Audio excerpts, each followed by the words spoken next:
Alrighty, guys. I'm gonna try to make this as quick as possible. I don't want to take up too much of your time. The question is it worth getting these characters up to level 100? Now, the thing is, one thing to, realize is a lot of these character skills, they max out at level 90. So, as you can see with Byakuya over here, it says max. So, getting these characters up to 100, it doesn't change this. This is maxed at level 90. So, that right there will give you a bit of an idea of like whether or not that's worth going to level 100. But of course, the main reason you would want to get to level 100, so say for your DPS or your tactician, would be the slight increase in stats, and it would mainly be for the last passive, which is right here. So what it is at level 95 you get the final passive. You get the ability to upgrade the final passive one last time before you max it out. So in Ikaku's case, it was like 85% crit damage, whereas now it's 100%. So you can tell that is a decent amount of increase in the crit damage he's gonna do.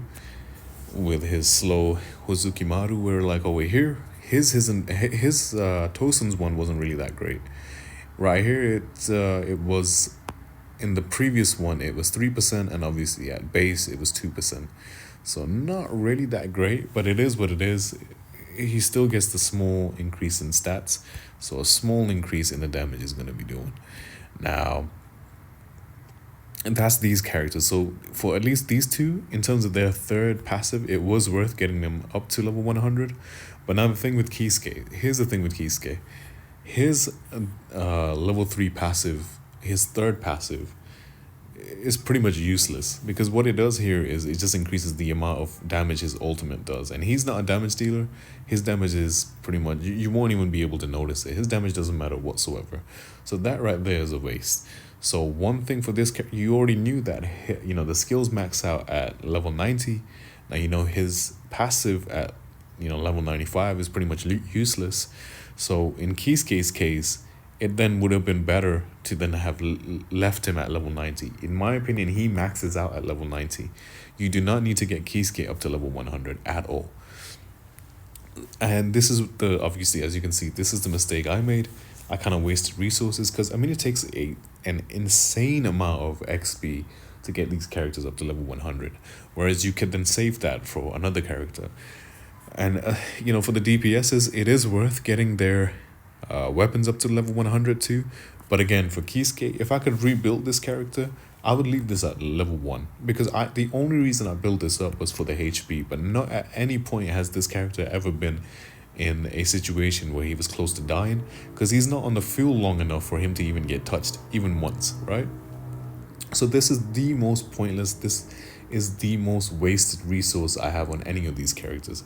And that's funny, because I have Shikai, Ichigo, and all these other characters built too, a little bit, just so I can get the tickets. But this is by far the most biggest waste that I've made in this whole game in terms of resources. So if I could rebuild him, this would be level 1. So this is not worth building for this character at all. And he's definitely not, as you can imagine, if I would have him at level 1, I definitely wouldn't suggest anyone have his ability, his weapon at level 100. Having said that, again, the conclusion I've come to is your DPS, whether that is Gin, Bankai Ichigo, whoever you have, or if you're in a case like I am in and you just have base characters, whoever your DPS is, your main DPS, it is worth getting him up to level 100. Same with your tactician, whether that's Kamamura, Tosen, Byakuya, Aizen, whoever it is, whoever your main tactician is, it is worth getting him up to level 100. But 9 times out of 10 you're going to be using Kisuke or Momo, and with both of these characters, let me just double check what Momo's passive is, and then we'll see. So Momo's she doesn't even have a third passive. Yeah, so see, I don't really use these characters, so I don't know about Momo. But the characters I do use, Byakuya is not worth getting up to level 100. So that's one character I wouldn't.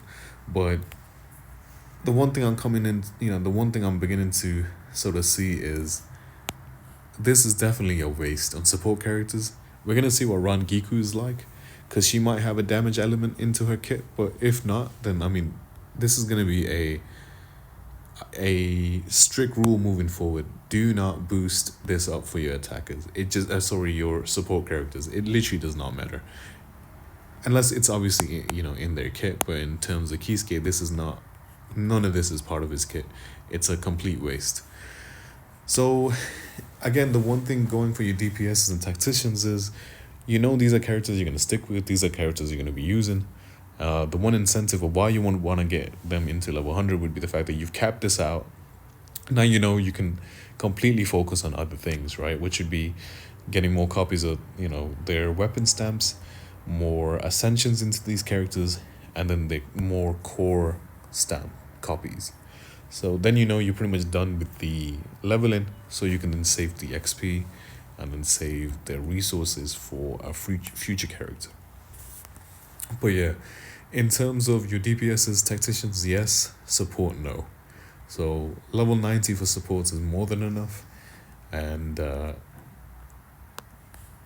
their weapons, my personal advice is for all these support characters, unless it's in their kit, don't bother doing this. This is a huge waste of resources, waste of gold, waste of a lot of this. But anyway, hope that helps. Let me know how